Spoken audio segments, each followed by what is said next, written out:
Before the bright lights, the billion-dollar paydays, and the championship belts, there was a simpler, more brutal form of combat. The story of boxing is the story of civilization itself, a thread that runs from the ancient world to the modern day. It is a sport that has been shaped by kings and gangsters, by heroes and villains, by cultural shifts and technological revolutions. To understand boxing, you have to understand its eras, the distinct periods that define its evolution.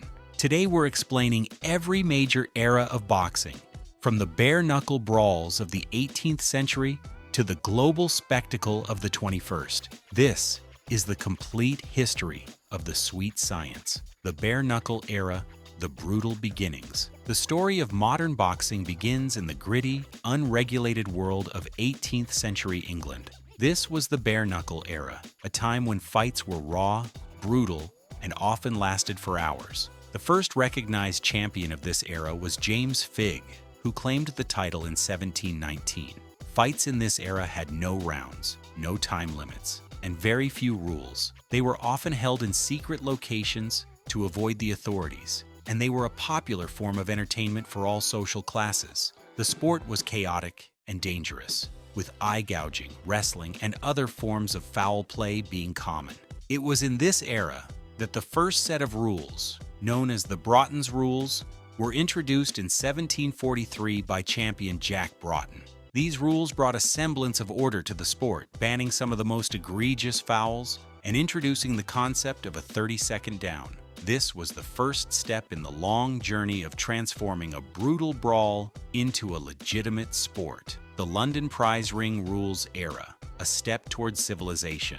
The next major evolution in boxing came in 1838 with the introduction of the London Prize Ring Rules. These rules were a significant step forward, further refining the sport and making it safer for the fighters. The London Prize Ring Rules established a 24-foot square ring, introduced the concept of a corner for each fighter, and formally outlawed kicking, biting, and headbutting.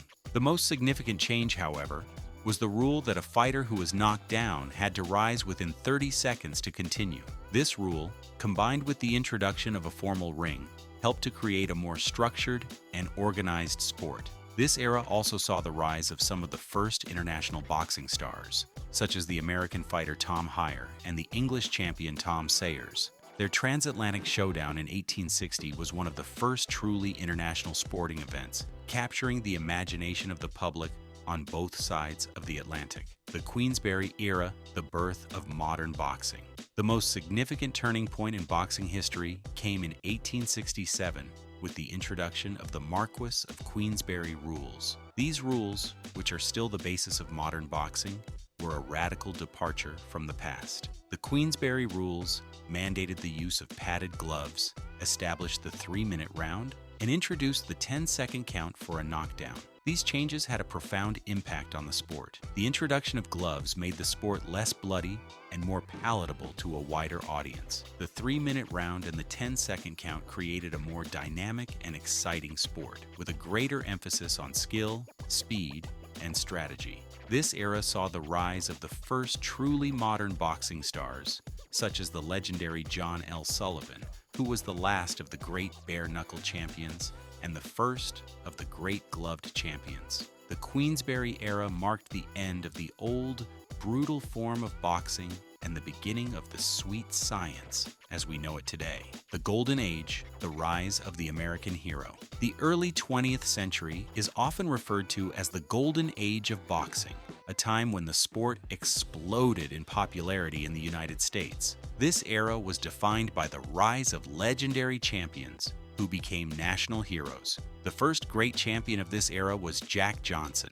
the first African-American heavyweight champion of the world. Johnson's reign was controversial, but he was a brilliant boxer who broke down racial barriers and paved the way for future generations of black fighters. The Golden Age also saw the rise of Jack Dempsey, a ferocious puncher who became one of the most popular athletes of the 1920s. His fights were massive cultural events, generating the first million-dollar gates in boxing history. This era was also a time of great social change, and boxing became a powerful symbol of ethnic and racial pride. Every immigrant community had its own champion, and the sport became a way for marginalized groups to assert their identity and their place in American society. The post-war era, the Brown Bomber and the Rocky. The period after World War II was dominated by two of the most beloved champions in boxing history, Joe Louis and Rocky Marciano.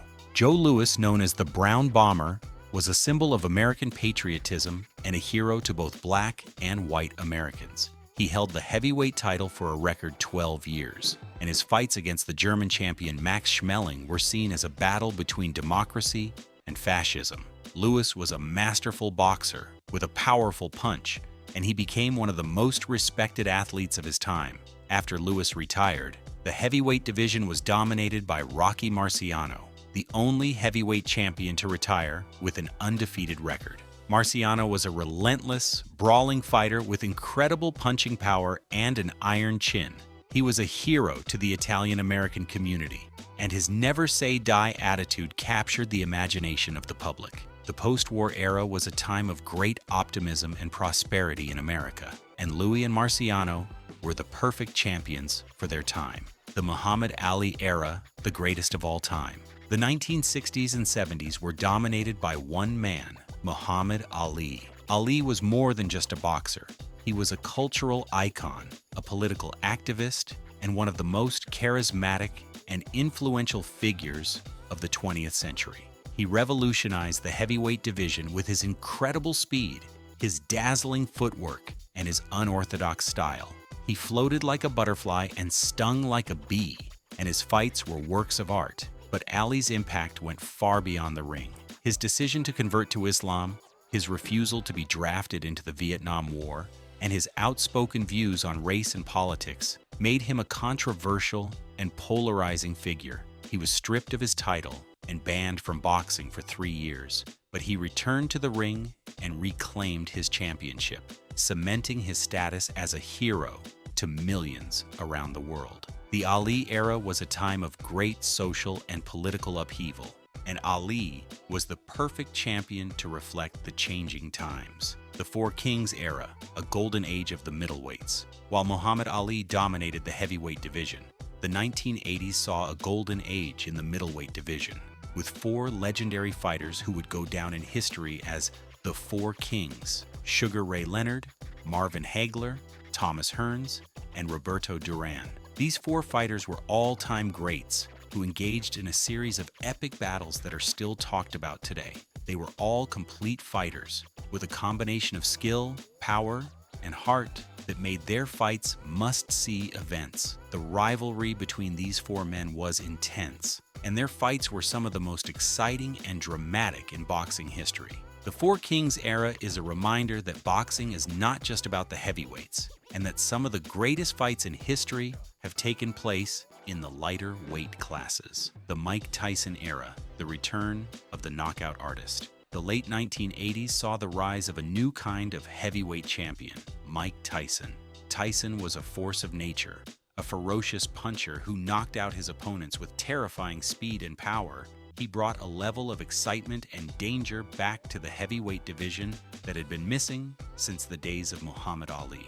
Tyson was the youngest heavyweight champion in history, and for a time, he was the most feared man on the planet. His fights were short, brutal, and spectacular, and he became a global superstar. The Tyson era was a return to the raw, primal nature of boxing, a reminder that the sport is, at its core, about controlled violence. The pay-per-view era, the rise of the boxing businessman.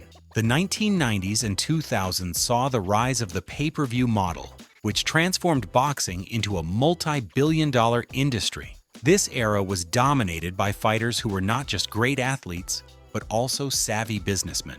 Oscar de la Hoya, Floyd Mayweather, and Manny Pacquiao were all massive pay-per-view stars who generated hundreds of millions of dollars in revenue. They understood that the real money was not in the fight purse, but in the pay-per-view sales, the ticket sales, and the sponsorships. This era also saw the rise of the super fight, a mega event between 2 big-name fighters that would capture the attention of the mainstream media and generate massive profits. The pay-per-view era turned boxing into a big business, and the top fighters became some of the highest-paid athletes in the world. The global era, the internationalization of boxing. The current era of boxing is the global era, a time when the sport has become truly international. Champions are coming from all over the world, from Mexico to the Philippines, from the UK to Ukraine.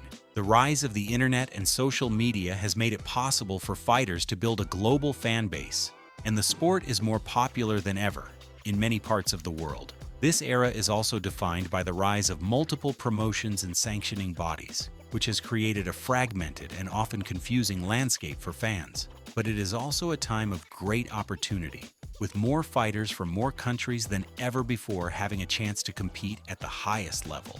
The global era is a testament to the enduring appeal of boxing, a sport that has captured the imagination of people around the world for centuries.